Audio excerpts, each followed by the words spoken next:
Helen Farmer with you. We are talking beige flags and what gives you the ick in dating and relationships in half an hour's time. And it is your free dental clinic from 4. If you've got any questions, any concerns about what's happening with you, whether it's aesthetics, we've had questions about whitening, about orthodontics, and about paediatric dentistry as well. Your chance to get an expert opinion or indeed a second opinion. So do feel free to reach out on 4001. You've got the ARN Play app and WhatsApp too. It's 04871 5500, and you can send photos, which is super useful for our dentist.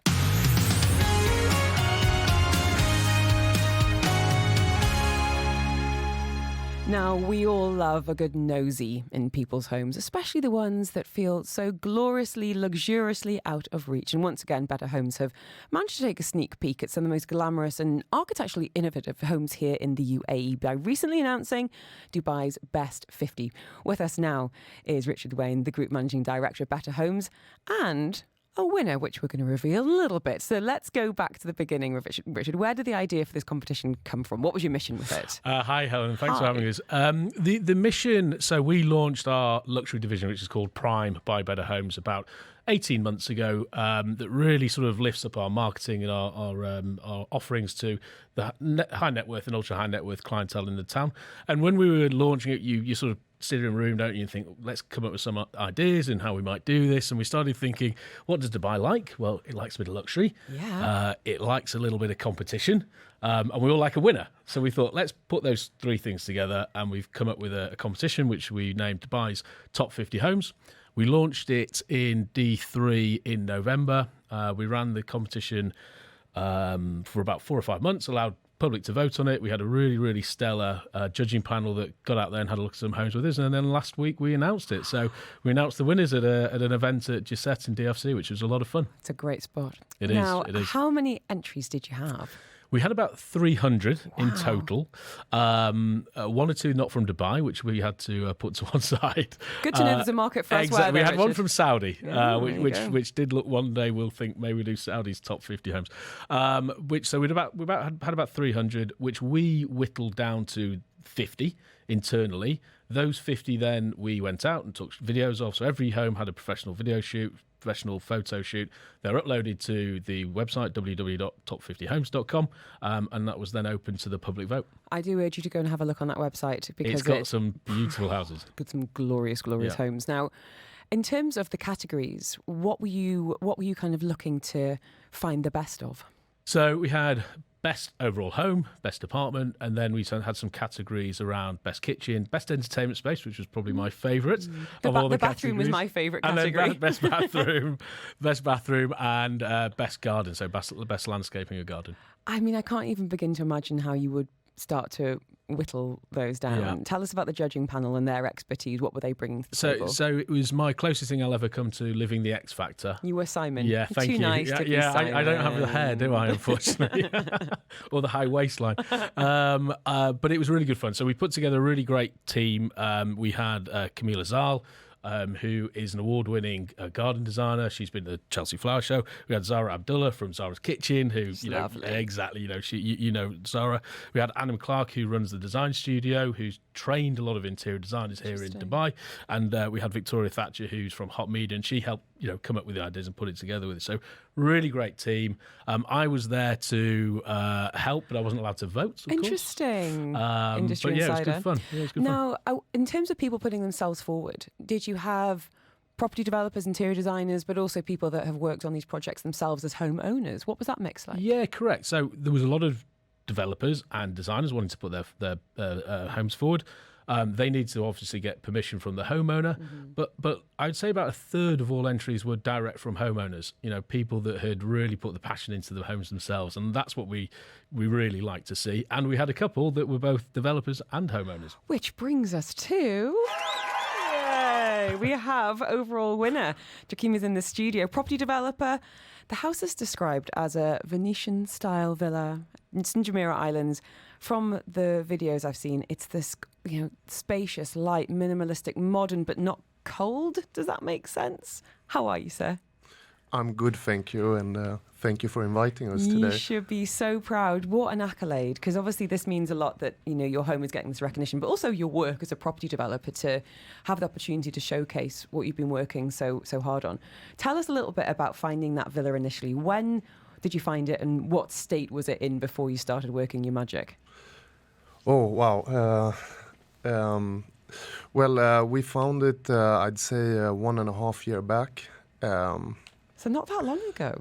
Not so long ago, but definitely in a different kind of stage than it was today. I think it stood for 10 years without any maintenance, anyone doing.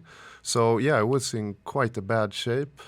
But I think we saw a chance to make something really nice there, and we're super happy that someone appreciates it. Yeah. For anyone that's perhaps looking at working with a developer, working with a contractor, and interiors team, what have you learnt over the years about getting the best result? Because a lot of people come here and might think, and I'm thinking about some of the villas that, as you're saying, have been around for 10, 15 years, and maybe haven't been owner occupied. They might have just been rented out year on year, and that can be pretty off-putting. I think it takes a certain type of person and imagination to get there. What do you think is the secret sauce? Any advice? Oh, wow. I've seen so many things. Dubai is fascinating because there are so many different cultures here, and people appreciate a lot of different things and have a lot of different ideas. So here we have communities where the houses look quite similar, but when you see people redevelop them, they completely change in different ways, and they're all amazing. I think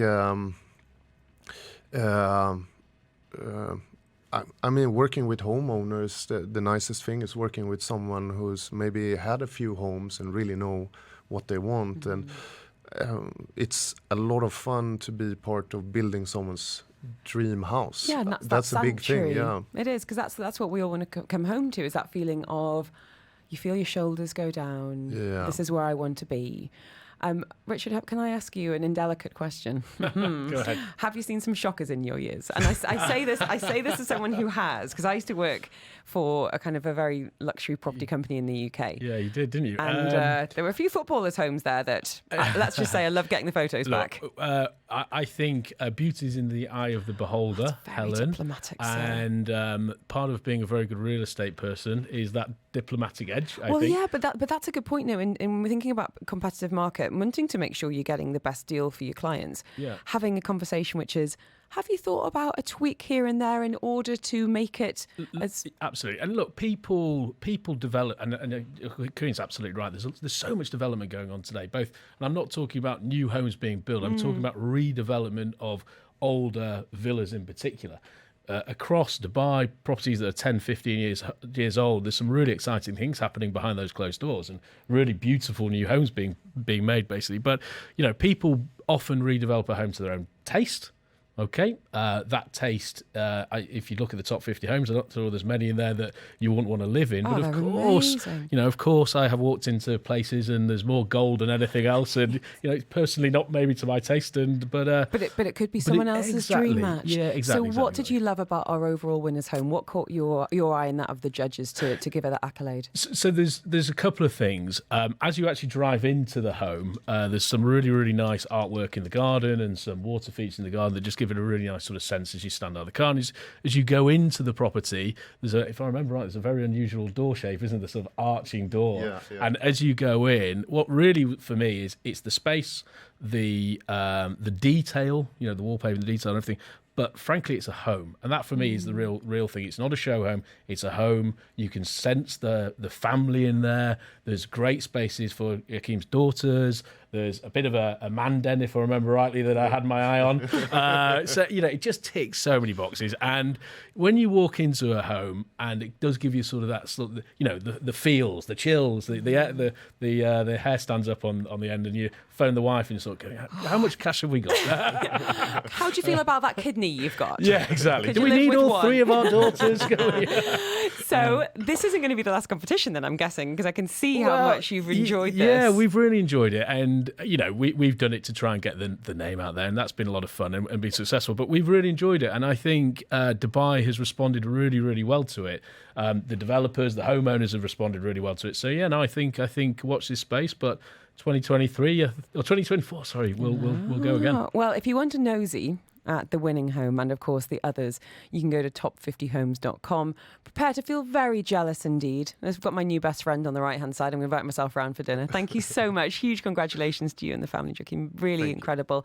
And if anyone else, of course, as I said, wants to check out that work and in that roundup, top50homes.com. Richard, thank you so much for coming in. It's been an absolute pleasure. And if you want that, if you can't listen to the link right now, find it right now, just send me the word house and I will send it your way. It's Afternoons with me, Helen Farmer. We are talking absolutely sensational summer. We want to send you away for a 5-star staycation or a beach and pool day. All I need from you is the emoji that makes you think of summer. We've got ice creams from Nishta. We've got the fire emoji from Jordan too, right? We've got Carmen sending rainy clouds and umbrellas. I wonder where you're spending your summer. The emoji that makes you think of summer and your name, please pop that over on 4001. You can use the ARN Play app and you've got the WhatsApp too. You'll be put into the draw, computer picking a winner at random. I'll be pressing the buzzer behind me, spinning the wheel and sorting out your summer. Finding out what's happening on your roads now with producer Poonam. Dubai Eye 103.8 traffic. With Yas Island Abu Dhabi. In Najd Shamar at the moment on the D80